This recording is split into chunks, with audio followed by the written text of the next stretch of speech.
سمی، دخترم این همه قهوه خوردن درست نیست.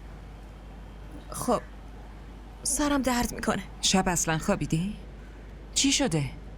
اتفاقی افتاده؟ مامان یه سوال بپرسم؟ آره؟ بخشش تا چه حد قبوله؟ اون بستگی به ظرفیت انسان داره و اینکه گناه چقدر بزرگه.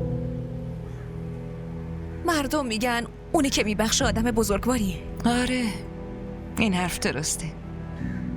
اما اگه یه زمانی قلب انسان راضی به بخشش نباشه، پس چی کار کنه؟ نکنه داری فکر میکنی که خرمو ببخشی؟ ببین اون لیاقت بخششو نداره. مامان شما چی داری میگی؟ حتی اگه بهش فکرم میکنی پس لا حول و ولا بخون. دخترمون به عنوان شیطان تو این خونه اومده بود.